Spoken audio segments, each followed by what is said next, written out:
Guys, we got Eric Hinman with us today. And Eric, he's out in Colorado, the beautiful, well, sunny state most of the time, right? Kind of. Right. Yeah. We had a lot of rain this spring, and we actually got a lot of snow in the Front Range too this past winter. But generally, it's like today, where it's just blue skies and beautiful all the time, and no humidity. Oh man, it's so great out there. Yeah, I was out there. Yeah, I think I told you this a few minutes ago, but like a month or two ago, back in July. Yeah, so I guess that was 2 months ago now.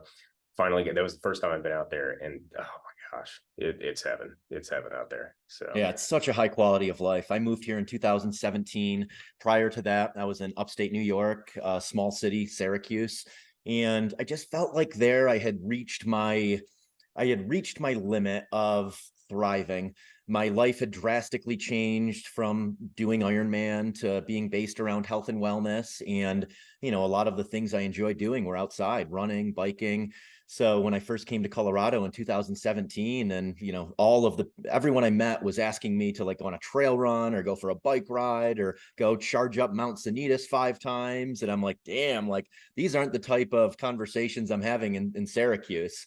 So I just realized that this was going to be a better place for my next chapter of life. So kind of on a whim, I decided to move out here with basically nothing. I bought a motorcycle. I had roommates, which I hadn't had roommates since college. I owned a condo in Syracuse for 15 plus years.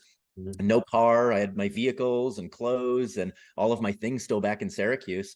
So basically just had, a few different outfits, a mattress, some toiletries, a room, and a motorcycle. And I was just loving life, having those few things. And, that was a pleasant reminder that things aren't what are important in life. It's who you're surrounding yourself with, the environment that you're in, and just feeling fulfilled every single day. And, material things, in a maybe fulfilled me some in my 20s. It probably stoked my ego more than anything. But, in my 30s and, now in my 40s, I realized that that's such a minor part of enjoyment of life. It's really the interactions you're having with people every day. And also for me, movement is medicine, like being able to move often.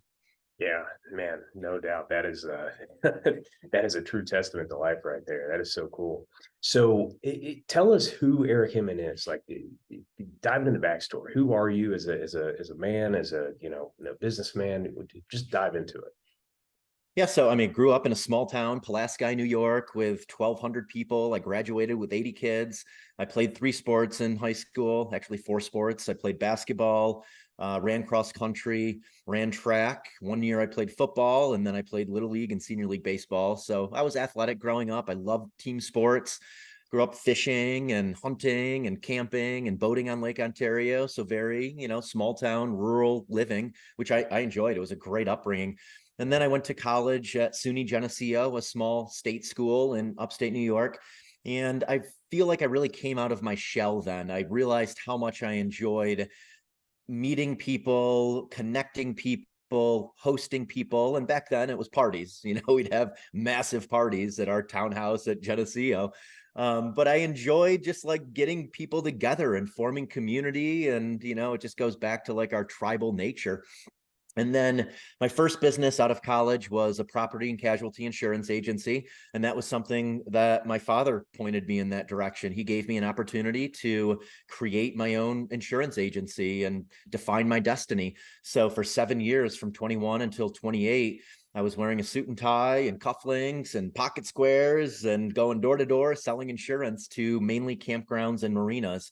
And I focused on those markets because I realized that when you become known for something, word spreads if you're doing a good job for them. Yeah. So that's been a theme that's kind of carried along in all of my different businesses. I like going narrow and deep and specializing on one thing. So did that for 7 years. It was very much a, make enough money so I could have nice things. And, I would work on the weekdays and play hard on the weekends. And at 27, 28, I found myself in pretty bad shape. I was over 200 pounds. I had a little gut. Every afternoon was a lull. I was sleepy. I didn't have this continuous energy stream that I have now.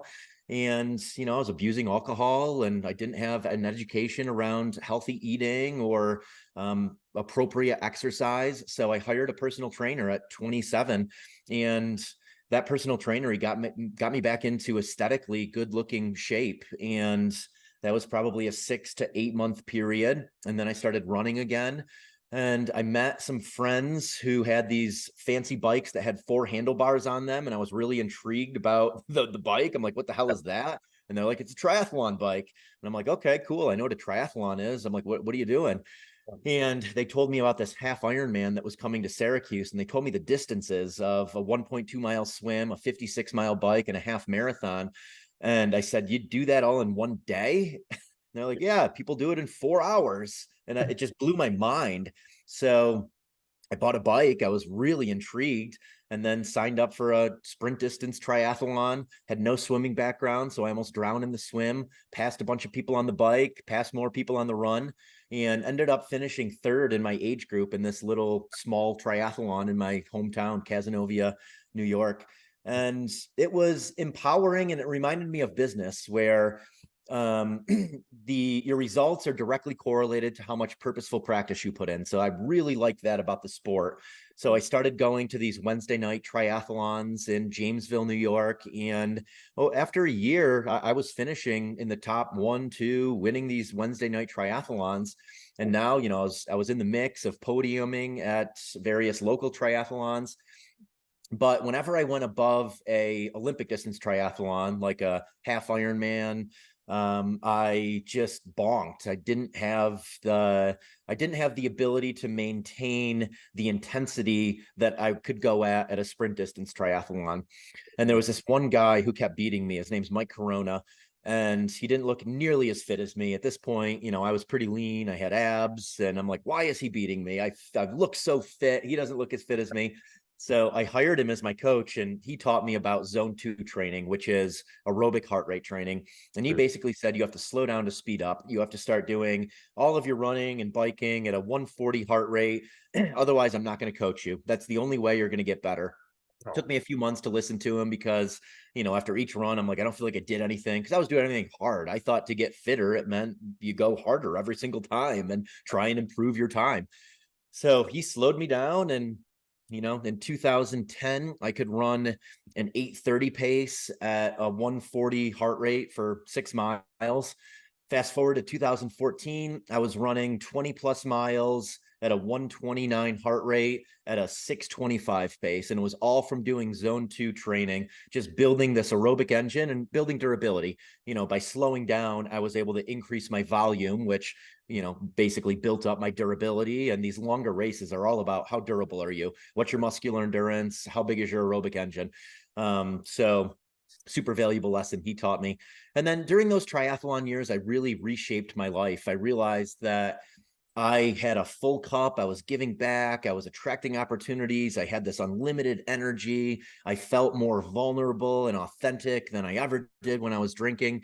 So, I slowly phased out of the nightlife. I phased out of drinking. I phased out of late night dinners, and my life became built around getting to Kona, the Ironman World Championships. And then after my Ironman days, so 2014, I got more into CrossFit after that, strength training, anaerobic conditioning. And, as I sit here today, my life is very based around wellness protocols. I'm generally exercising twice a day because I enjoy it. I'm doing recovery routines, contrast therapy, going in hot saunas and ice baths every single day. And I've been able to build businesses now around that lifestyle, creating content for brands and helping build consumer wellness brands, applying a lot of what I learned and building my own brands to these brands that I'm now helping.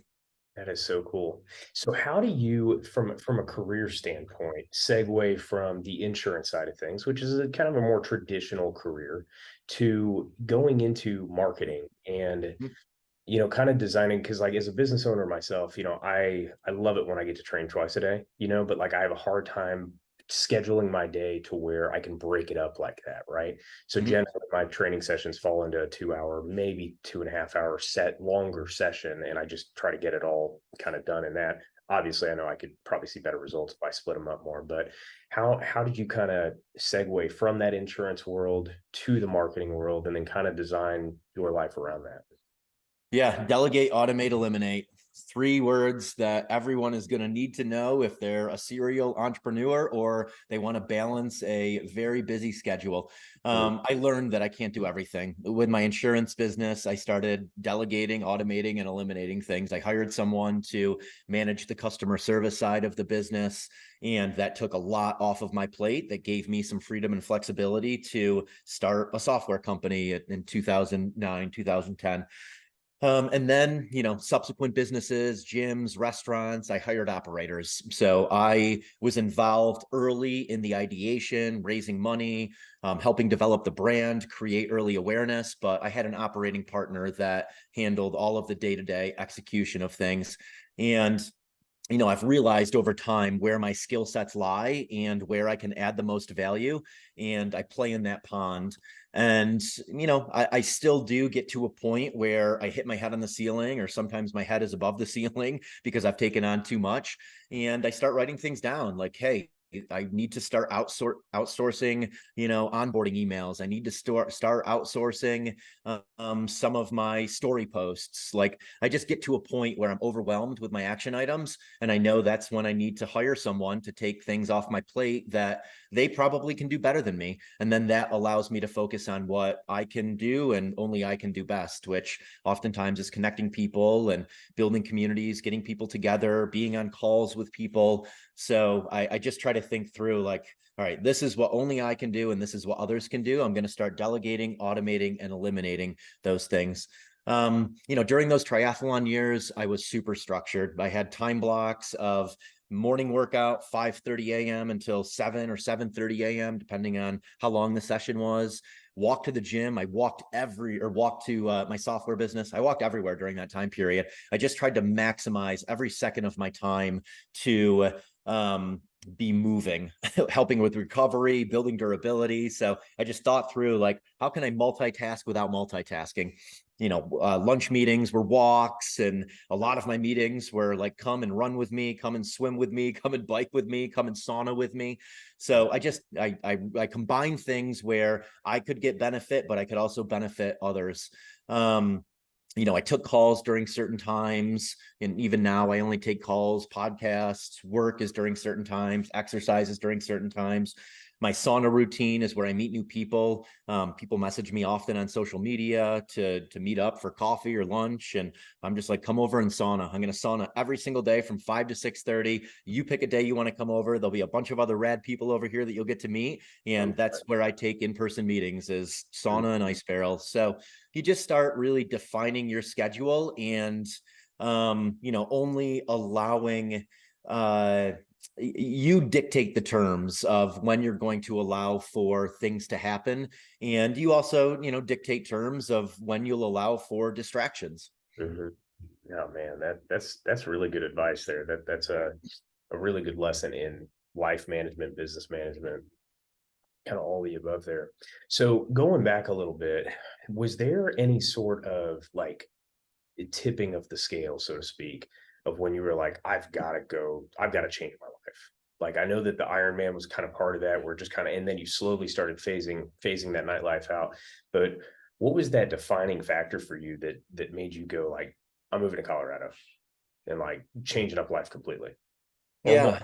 Yeah, Maybe there wasn't like a one defining factor, but curious. there wasn't a one defining factor. For me, it's more going through the motions versus thriving. Like, I'll start to recognize I'm just going through the motions. I don't have that same stoke for life that I had 3 years ago. And, it's generally kind of a slow process. And it's also a slow process of making the change. Looking back, I wish I ripped the Band-Aid off faster on a lot of big decisions I've made, but hindsight's 2020, and ultimately it all happened for a reason, and the timing happened for a reason. But yeah, moving to Colorado was just probably a 3 to 4 year progression of just slowly realizing I had reached my limit in a place that no longer served me the way it once did. It was really fun in my 20s. It was great for building businesses, low risk, low cost of labor, low office space.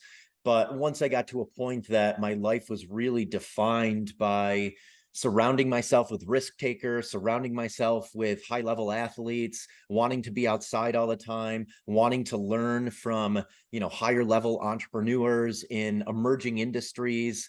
That's when I realized that, Syracuse just didn't have copious amounts of that. And, a bigger city like Denver had more, where I was going to have chance encounters with professional athletes and risk takers and, bigger creative thinkers. So yeah, it just being out here a lot, and also spending time in Austin and New York City and LA and having friend groups there. I realized that their realities were massively different than my reality in Syracuse. And so much of that was shaped by their environment, where they were and the people that they were connecting with on a regular basis. So that's ultimately what shaped the decision to come out here. And, I still like traveling to other cities too. Like we're spending 2 months in Austin, November 1st through January 1st. I love being in Austin. The people there, are so creative, and it's also just such a community oriented city. I love places like that where it's a lot of transplants and everyone is looking to interact and create things with each other. I still spend a lot of time in Venice and Santa Monica and New York City, where I have really big thinking friends. Yeah, that's really cool. So in your marketing company now, like one of my favorite brands, you got it on your shirt there, 10,000. Like you've working with some pretty big brands, right? Mhm. What 1,000 being one of them. What are the companies that you work with? I Yeah, mean, I maybe. work with quite a few. So I have picked companies that I think will be the future of health and wellness. I'm trying to, work with up and coming companies. Like I started working with 10,000 back in 2015, 2016, when, they had sold 100 pairs of shorts. They had one black pair of shorts with a white X on them. I met the founder, Keith. He was into Ironman, and we really bonded over Ironman.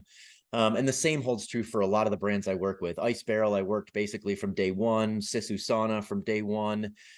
Slate, I was pretty early on at. HVMN, I work with. I like working with smaller, up and coming brands that haven't already made it.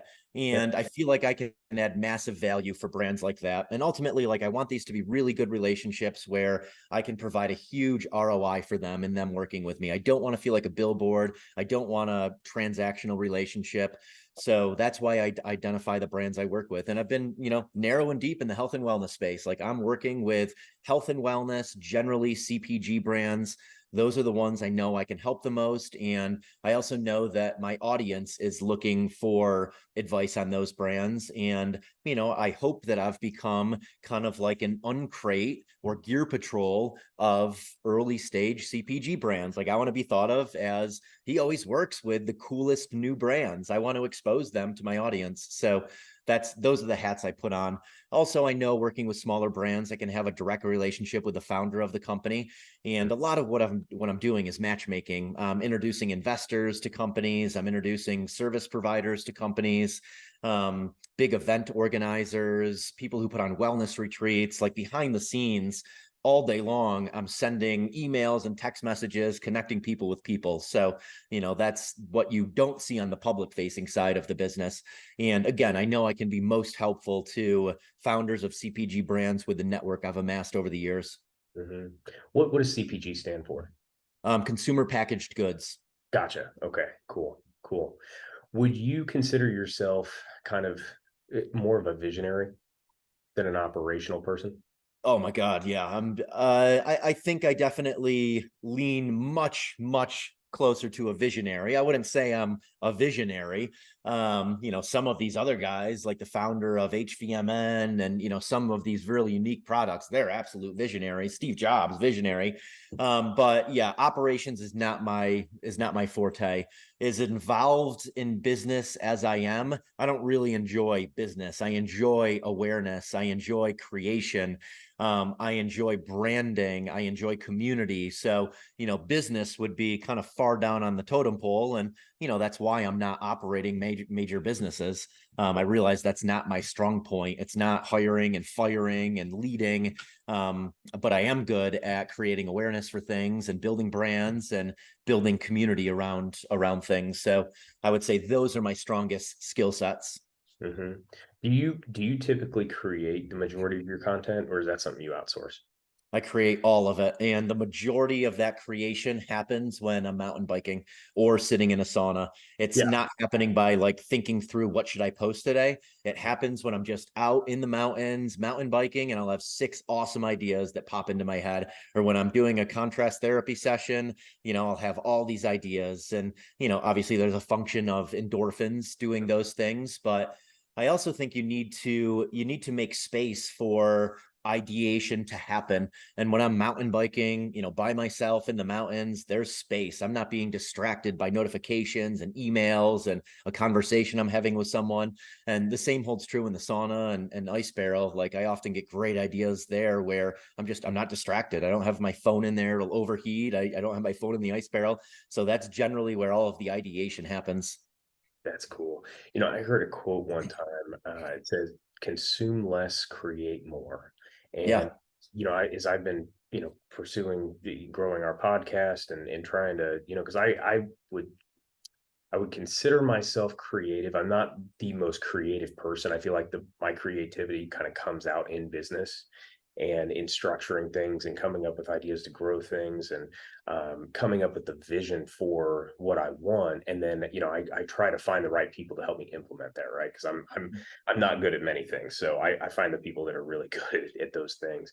But I think you make such a good point when you're able to be out in nature and just get away from the distractions. And even being out and on a run, even if you're in the suburbs or something, not putting headphones in and just Mm-hmm. into your breath and listening to what's going through your head, I think is such an important thing.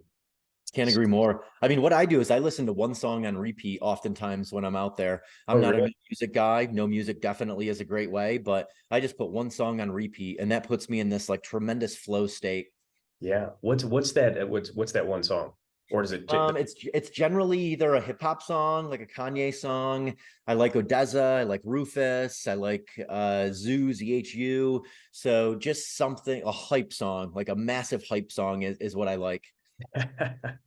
That's cool. Well, one of the things I think is so cool about your content as well is it really shows a lifestyle. Mhm. Like it's something that people want to be a part of, Like hell, watching you and Bo post stuff, I'm like, man, I want to move to Colorado. Yeah. Maybe We one got day. a Maybe we got one a day. great crew out here for sure. And yeah, I mean, I don't want it to feel like work. Like I just want to document. I want to create content around the things I enjoy every day. I don't want to be a model. I don't want to stage stuff. I'm just out there and I'm shooting what I'm doing and I'm shooting what comes to mind. Mhm. That is cool. So you guys said you're planning on spending 2 months in Austin. Is that coming up for you? Yeah, November 1st to January 1st. It's cool. And what's the intent in going down there? Are you just kind of going to spend time there or? We're setting up a community wellness house, very similar to our house here. So we're going to have a SISU sauna there. We're going to have ice barrels. We're going to have red light therapy. We're going to have lettuce grows for vegetables. And all of the other brands I work with are going to be in the house on displays. And we're going to have QR codes throughout the house that you can scan if you want to buy anything in the house. But we're going to host free nightly recovery sessions, contrast therapy sessions, nightly dinners, and then every weekend, big events. The hardest mile you'll ever do, leading a ruck with Squatch Frontier Fitness, going to do a sweat crawl, bouncing around to different gyms, going to do a tactical games workout with Staccato, GORUCK, and 10,000. We're going to host a ton of founders dinners. So having founders of the brands I work with come and meet, friends and the wellness community in Austin. So building community in Austin is what it's all about. So yeah, I mean, this is basically what we do in Denver. Is our backyard is a gym. We have the sauna and the ice barrels out there, and every night there's a stream of people coming over to hang out and do contrast therapy, and a lot of people stay after for grilling afterwards for dinner. Love that, man. That is so cool. How did you come up with the idea for that? Or did it just kind of flow? I mean, so we've been doing it in Denver, and we knew that we wanted to test out some other cities in the wintertime. My girlfriend Sarah is from Boca Raton, Florida, so she's a South Florida girl. So she wants Colorado. to get out of the cold weather. I grew up in the cold weather. It doesn't bother me, but I like warm weather sports better. My favorite thing is mountain biking, road cycling, running. So I'm not opposed to spending winters outside of Colorado. So we're also testing this as, is Austin the city where we want to get a second residence and split time between Austin and Colorado. We're also going to test out around LA, like Santa Monica, Venice, and then probably San Diego as well. That's awesome. Man, yeah, Austin's a city I haven't been to yet. I was going to run the Austin Marathon last year and then ended up hurting. I was doing Olympic lifting while training for a marathon. Wouldn't necessarily recommend that combination of training. Yeah. But hopefully get down there at some point. And actually, a friend of mine, John North, he's an Olympic lifter. He owns a gym just outside of there, so it's a weightlifting gym. But if you guys are looking for something like that, it probably Cool. But that's really cool. So that consists of the SISU sauna, the what red light therapy brand do you rep? Vital red light out of California. Very cool. Yeah, we eventually want to set that up here at our gym. Is having something like that. I love the idea of you putting it in your backyard, though. And I think what's really cool about that is because you don't drink alcohol anymore, do you? No, very So rarely. you've been able to continue enjoying socializing and all that without that. And I feel like that's something that a lot of people, including myself at times, have been like, you know what, I don't do well around a large group of people. So if I have a drink, it just kind of loosens me up. Did you ever struggle with that? Yeah, for sure. I mean, my friend group in upstate New York was very much based around partying. Mhm. That's what I did for fun was party because I didn't have access to hiking and mountain biking and a lot of these things that I do now. And I realized that it just wasn't serving me anymore. It was a false sense of satisfaction and happiness, but it wasn't overall fulfillment. So, again, slow progression, like my activities and behaviors changed, and that led to new friends, a lot of friends that were athletes. And then the types of decisions I was faced with changed to, do you want to go for a hike? Do you want to go to Lake Placid this weekend and train? Do you want to go for a trail run? So, it was a progression. And now, like, I look forward to my days so much that I want to go to bed at 9:30 because my days are epic. I can't wait to mountain bike the next day. I can't wait for the crew that's coming over tonight at 5 o'clock to sauna and have dinner at the house. I had a great workout this morning with a buddy who flew in from San Diego and a Denver-based friend. So like my days are really fun. And I love doing this. Like I love having flow state conversations with people, and I want to be super on and have a ton of mental clarity and creative ability throughout the day. And I know that drinking alcohol is going to affect that because it's also going to affect my sleep, and my sleep is going to affect my mood and my mental clarity and my energy to perform. So it's just this snowball effect in both directions. If you're drinking, there's all of these other things that are going to be affected by those 6 drinks you had.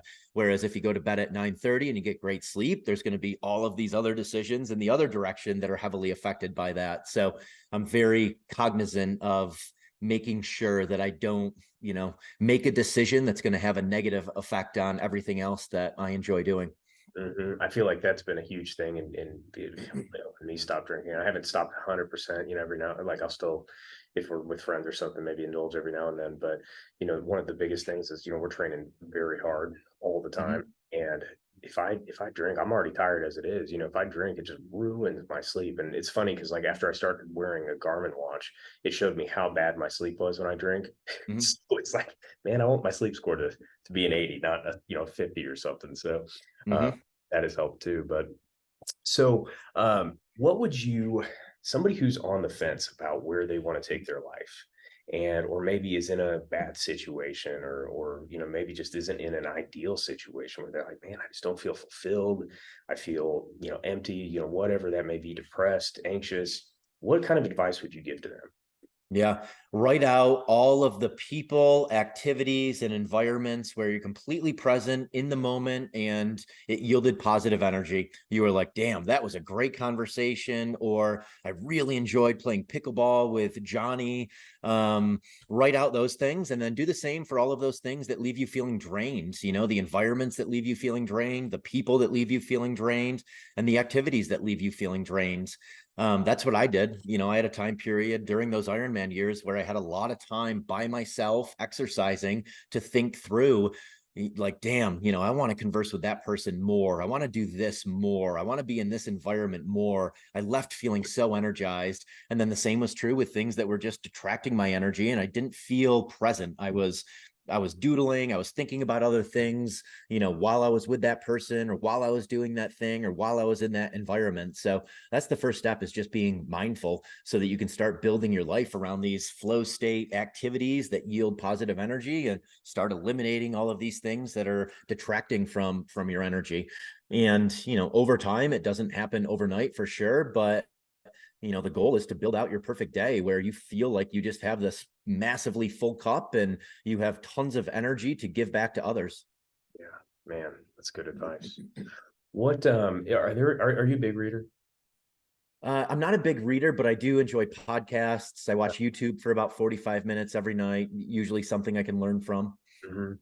What book, podcast, YouTube video, even, what would you recommend for people to read, watch, whatever in that realm? Yeah, I mean, I just posted this 2 days ago on Instagram. Never Eat Alone, one of my favorite books I've ever read. It just talks about the power of putting yourself out there and, conversing with other people.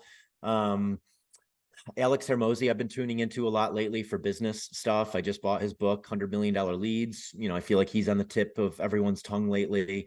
I like Chris Williamson's podcast, his content that he puts out, the people he interviews, Rich Roll. I like the people he interviews, the content he puts out. For me, a lot of it is, what chapter am I writing and what do I want to learn about? Like, if I'm really into smoking meats, I'm watching Meat Church and I'm learning how to smoke the perfect brisket. If I'm, trying to understand the Instagram algorithm, then I'm going to tune into the CEO of Instagram and listen to him speak about how the Instagram algorithm works. So a lot of it is just like, what problem am I solving? What is a new hobby of mine that I'm trying to learn more about? And where do I feel like I, the only shortcut to success is surrounding yourself with people that have gotten where you want to go. So that's basically what I'll tune into. If someone has gotten to where I want to go, and whatever that is, I'll tune into them. Do you ever watch things just for entertainment, or is that your entertainment? Learning new things. Yeah, that's my entertainment. I mean, that's my wind down period. I certainly watch documentaries on Netflix where I might not learn anything. I think we're all, for an odd reason, obsessed with like the murder documentaries. So, if Sarah's like, "Hey, I found this awesome new documentary," I'll watch it. I love watching that stuff and following a story, but I very rarely watch anything that is fiction. I really like things that are real life stories, documentaries. So generally that's what I'm tuning into if I'm watching something beyond, the podcasts and trying to learn something. Things you can learn from them. Yeah. That's cool. So what is how old were you when you moved out to Colorado again? 36, 37. Okay, so you've been out there 5 or 6 years now. Yeah, 43 now, so a little over 6 years. And okay, so looking at that, I think a lot of people get stuck in their mid-30s and they're like, "Man, I'm in my mid-30s. I can't make a change now." Right? Mm-hmm. I think that's a really cool testament to seeing how you set your life up and all that at that age. And 43, I mean, you don't look 43. That's another. Thank you. You look almost healthier than you've been based on some of the photos you've been posting. Yeah. What has helped you with that? I mean, obviously movement and being very active, but what else do you do, to help with sleep, nutrition, things like that? Yeah, I mean, at the very top of the pyramid is exercise. Like, dialing in that for me allowed for so many other things to happen. So getting that down is what I highly recommend. I hired a personal trainer. I think it's important, again, find someone who's gotten where you want to go. Find someone with the knowledge you need to get to where you want to go. And that also provided me with structure and accountability by hiring a personal trainer. Anaerobic workouts, strength training, one day, and then the next day, 45 minutes of aerobic conditioning. That's what I always preach, as like, that's lifestyle fitness. So do 45 minutes of strength training and high intensity intervals day one. Next day, do 45 minutes of aerobic. Just keep going back and forth, and rest if you feel like you're losing your stoke, or you're too inflamed to work out. Yeah. And then the second on the pyramid, I would say, is sleep. Sleep is so important. And for me, I spent 6 or 8 months with different sleep supplements, pre-sleep protocols to dial in mine. Some of the things are setting the temperature in our bedroom to 63. We have really, really soft attitude sheets. We have this performance cooling mattress by Performa Sleep. I have a fan blowing on me, a Dyson fan, just like a steady stream of air. I wear a Dream Recovery sleep mask. I wear earplugs. I take Beam Dream and Bioptimizers, magnesium before bed. I do a teaspoon of honey before bed. I found that that calms my mind, so I don't wake up in the middle of the night with my mind racing with things to do. I avoid highly stimulating environments late at night. You'll very rarely find me at a late night concert or entertaining a lot of people late at night. You know, I have that 45-minute wind down routine where I'm not answering emails, I'm not on social media, I'm just like kind of tuned out and preparing my mind and nervous system for bed. So those were some of my different sleep things I dabbled with that have helped me tremendously. The next is diet, you know, eating animal-based foods, single ingredient foods. It's not rocket science. We're just marketed to by so many companies that it's so easy to just be like, okay, I'm going to eat animal-based foods that are single ingredient. If you do that, like you can overeat and you'll still probably look pretty damn good because you're not creating all of the inflammation from these processed foods that our body just has no idea what to do with. And then after that, I would say my recovery routine, contrast therapy has been a game changer. Sauna, ice barrel every single night. I do 3 rounds, 20 minutes in a 200-degree sauna, and then 3 to 5 minutes in a 40-degree ice barrel. And then after that, supplements. You know, supplements are generally one of the biggest questions I get asked. And I really feel like that's just the icing on the cake. You know, the supplementation, sure, it helps some, but get all those other things dialed in first and then focus on supplementation for that extra, 2%. You know, there are some supplements that I think make a massive difference, like creatine, caffeine.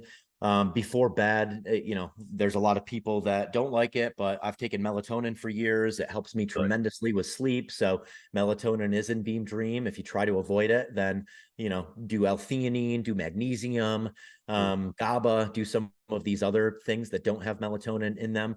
Those are the biggest supplements for me where I've found the most bang for my buck. Collagen, as you age, you definitely want to supplement with collagen. There's 10 other supplements I take, and I think that they all are great. I get a lot of supplements, for free because of the brands I work with. But if I were to pay for various supplements, like those are ones I'm definitely paying for. I think they make the biggest difference. Cool. You being out in Colorado, do you ever use any of the natural plants out there as supplementation? Because I think there's a lot of debate on whether or not cannabinoids actually help with sleep or not. And the research I've been doing myself, I've seen that it actually can disrupt it. Yeah, I don't. I have a lot of friends who swear by it, but I haven't partaken. I just always had bad experiences with it. In my 20s, I was also blackout drunk when I was, smoking marijuana. So that probably could have had something to do with the bad experiences. But yeah, no, it's not a protocol I have taken up. I'll use CBD here and there, but it's not something I'm doing on a regular basis. No, well, and I think what's so cool about that is when you are living a good life and a fulfilling life, you don't need to remove yourself from reality. Yeah, I don't want to. I love my reality. I'm very fortunate and grateful that I do, and yeah, I don't want to escape from it. So much of my life is designed to keep my reality the same every single day. Yeah. Oh man, that's awesome. So what's the next chapter in life look like for you? I know Austin's someplace you guys are looking at maybe having a secondary home, but what's the next chapter in life look like for you? Yeah, more community things. Sarah and I both love community events. So I'm starting to put on these founders only wellness retreats where I invite 30 founders of CPG brands and wellness brands to a cool destination to do 2 days of fitness and contrast therapy and some kind of epic adventure. So I want to do more and more of those. I would love to eventually do a big event like I know Jesse Itzler and Devin and the Running Man All Day Running Company. They're doing this Running Man event that I'm going to in a couple weeks. I would love to do something similar to that. I think that's the future of vacations, like going and doing wellness-based activities. So I'd love to create a big event around those things. My own company again, I think is in the future of building out some kind of brand. I also just love connecting people. I love helping brands grow, and I also love helping individuals create their destiny. So, I've been doing a lot of matchmaking with creators and brands, just trying to help both sides of the party. Yeah. What would be your advice to somebody wanting to build a following so that they can grow a brand, create a brand, even from the ground up? Yeah, go narrow and deep on something. Be known as a thought leader on something really narrow. Like you are the expert on exercise for cats. Mhm. I mean, something like really defined, Yeah. narrow and deep, and just being known for it. That's the best way to grow a following now. The hook is important. The first 3 seconds of your video, or the first line of your caption, what that picture or video portrays, like Mhm. that initial impression is so important. So making sure that you have an incredible hook or an incredible image that is just instantly going to captivate people's interest. And the Instagram algorithm is going to favor you bringing people into the app and getting people to stay in the app. So if people engage with your stories, if people are DMing you, if people are sharing your content, that honestly is way more important than someone liking your photo now. Instagram wants people going into the app often and spending a lot of time in the app. So if you think through those things from Instagram's shoes, and you create content that allows for them to get what they want, Mhm. they're going to serve your content to the explore feed, and you're going to gain more followers. I mean, the explore feed right now is where it's at. If you can get content in the explore feed, that's how you grow a following. Evoking emotion, and my emotion that I like to invoke is inspiration, but you could be funny. You could be controversial. I mean, that works well. I don't like being controversial, so I don't play in that pond, but Yeah. conflict and controversy certainly work well. Mhm. So yeah, think through those things when you're creating content. And if you do all of those things right, it's going to take time to perfect it, but you'll grow a following. And once you have attention and awareness, that's the new oil. That's where money is flowing right now, is to people that are gaining attention. Mhm. Man, there's a lot of great advice in this podcast today. Well, Eric, I appreciate you being on today. It's really been a good conversation, and next time I'm out in Colorado, I'm gonna have to look you up. Where can people go and find you? Yeah, my Instagram is the best place. Just my name, Eric Hinman, erichinman.com. I have more info there. Starting to build out a YouTube channel. TikTok is Eric Hinman, but Instagram is the best place. And yeah, any questions you have, I love interacting on these topics, and just DM me. Very cool. Yeah, he's definitely responsive. He replied to a no name like me, so appreciate that, man. Well, hey, thanks again for being on, guy. Everybody, Eric Hinman. Gosh, can't talk today, but thanks for being on. Thanks for having me, Will.